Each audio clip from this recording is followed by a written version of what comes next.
ನಮ್ಮ ನೆರೆಯ ರಾಷ್ಟ್ರ ಪಾಕಿಸ್ತಾನ ಬಂದು ಅವರ ಸಂವಿಧಾನದಲ್ಲಿ 27ನೇ ತಿದ್ದುಪಡಿ ಮಾಡಿದ್ದಾರೆ.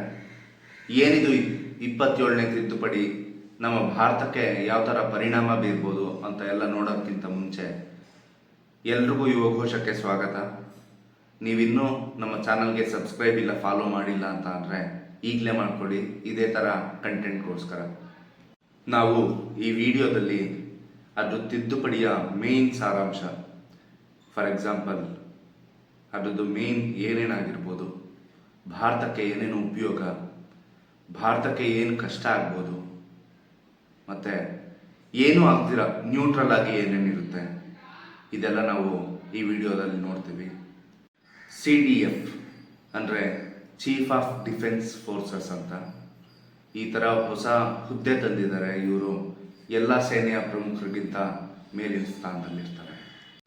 ಆರ್ಮಿ ಚೀಫ್ಗೆ ಸಂವಿಧಾನಿಕ ಅಧಿಕಾರ, ಉನ್ನತ ಸೈನಿಕರಿಗೆ ಅವರು ಬದುಕಿರೋ ಅಷ್ಟು ದಿನ ಸರ್ಕಾರದಿಂದ ರಕ್ಷಣೆ, ಅದಾದಮೇಲೆ ಸುಪ್ರೀಂ ಕೋರ್ಟು ಅದ್ರ ವ್ಯಾಲ್ಯೂ ಕಳ್ಕೊಳುತ್ತೆ.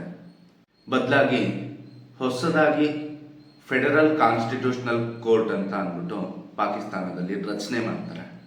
ನಮ್ಮ ಭಾರತದ ದೃಷ್ಟಿಕೋನದಿಂದ ನಾವು ನೋಡಿದ್ರೆ ಏನೇನು ಯೂಸ್ ಆಗ್ಬೋದು ಅಂತ ಅಂದರೆ, ಈಗ ಪಾಕಿಸ್ತಾನನ ಯಾರು ನಿಯಂತ್ರಣ ಮಾಡ್ತಾರೆ ಅಂತ ಅಂದ್ಬಿಟ್ಟು ನಮಗೆ ಗೊತ್ತಾಗುತ್ತೆ. ಅದು ಯಾರು? ಮೇಯ್ನಾಗಿ ಆರ್ಮಿಯವರೇ ಮಾಡ್ತಾರೆ. ಸೊ ಹಾಗಾಗಿ ಅವ್ರ ಹತ್ರ ಮಾತಾಡೋದಕ್ಕೆ, ವಿಶ್ಲೇಷಣೆ ಮಾಡೋದಕ್ಕೆ ನಮಗೆ ಈಸಿ ಆಗುತ್ತೆ. ಪಾಕಿಸ್ತಾನದ ನ್ಯಾಯಾಂಗ ವ್ಯವಸ್ಥೆ ತೀರಾ ದುರ್ಬಲವಾಗ್ತಾ ಇದೆ.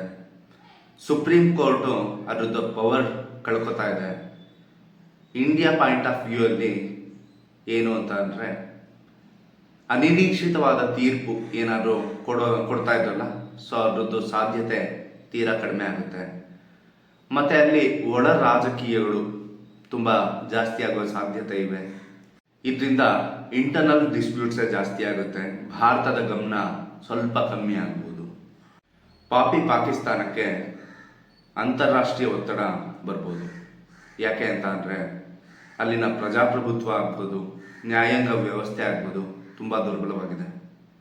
ಸೊ ಅದರಿಂದ ಭಾರತಕ್ಕೆ ಒಂಥರ ರಾಜತಾಂತ್ರಿಕವಾಗಿ ಜಯ ಸಿಗ್ಬೋದು ಅಂತ. ಹಾಗೆಯೇ ಭಾರತದ ದೃಷ್ಟಿಕೋನದಿಂದ ಏನೇನು ಸಮಸ್ಯೆ ಆಗ್ಬೋದು ಅಂತ ನೋಡಕ್ಕೆ ಹೋದರೆ, ಮೊದಲನೇದಾಗಿ ಪಾಕಿಸ್ತಾನದ ಸೇನೆ ಬಲವಾಗ್ಬೋದು. ಸೊ ಅದರಿಂದ ಗಡಿಗಳಲ್ಲಿ ತೀವ್ರತೆ ಸ್ವಲ್ಪ ಹೆಚ್ಚಾಗ್ಬೋದು. ಶಾಂತಿ ಮಾತುಕತೆಯ ಸಾಧ್ಯತೆ ತೀರಾ ಕಮ್ಮಿ ಆಗ್ಬೋದು. ಯಾಕೆ ಅಂತ ಅಂದರೆ, ಅಲ್ಲಿನ ಆರ್ಮಿ ಶಾಂತಿನ ಅಷ್ಟು ಒಪ್ಕೊಳ್ಳಲ್ಲ. ಸೊ ಹಾಗಾಗಿ ಅಲ್ಲಿನ ನ್ಯಾಯಾಂಗ ವ್ಯವಸ್ಥೆನ ನಾವು ಮಾತಾಡ್ಬೋದಾಗಿತ್ತು, ಆದರೆ ಆರ್ಮಿ ಹತ್ರ ನಾವು ಅಷ್ಟು ಮಾತಾಡೋಕ್ಕಾಗಲ್ಲ. ಅದೊಂದು ಸ್ವಲ್ಪ ಕಷ್ಟ ಆಗ್ಬೋದು. ಅಜೀವ ಕಾನೂನು ರಕ್ಷಣೆ ಅಂತ ಮಾಡಿದ್ದಾರೆ. ಸೊ ಇದರಲ್ಲಿ ಪಾಕಿಸ್ತಾನ ದಿಢೀರಂತ ಏನೇ ನಿರ್ಧಾರ ತಗೊಂಡ್ರು ಅದಕ್ಕೆ ಯಾವುದೇ ದಂಡ ತೆರಬೇಕಾಗಿಲ್ಲ. ಇದು ನಮಗೆ ಒಂದು ಸ್ವಲ್ಪ ಕಷ್ಟ ಆಗ್ಬೋದು. ನಾವು ಮೊದಲೇ ಹೇಳಿದಾಗೆ ಸುಪ್ರೀಂ ಕೋರ್ಟ್ ದುರ್ಬಲ ಆಗುತ್ತೆ. ಆದ್ದರಿಂದ ಪಾಕಿಸ್ತಾನ ಸೇನೆಯನ್ನು ಹಿಡಿತದಲ್ಲಿ ಇಡೋಕೆ ಯಾರಿಗೂ ಆಗದೆ ಇರೋ ಆಗ್ಬೋದು. ಒಟ್ಟಿನಲ್ಲಿ ನೆರೆಯ ರಾಷ್ಟ್ರವಾದ ಪಾಕಿಸ್ತಾನ ಆರ್ಮಿ ಬೇಸ್ಡ್ ಕಾನ್ಸ್ಟಿಟ್ಯೂಷನ್ ಮಾಡೋಕೆ ಅಂತ ಹೆಜ್ಜೆ ಇಡ್ತಾ ಇದೆ.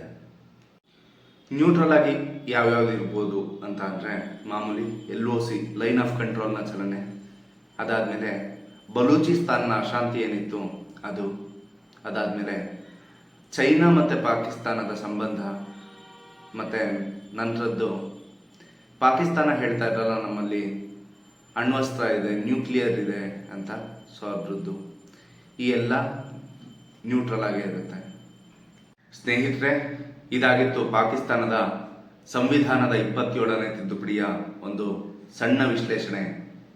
ಮತ್ತೆ ಸಿಗೋಣ ಮುಂದಿನ ವಿಡಿಯೋದಲ್ಲಿ.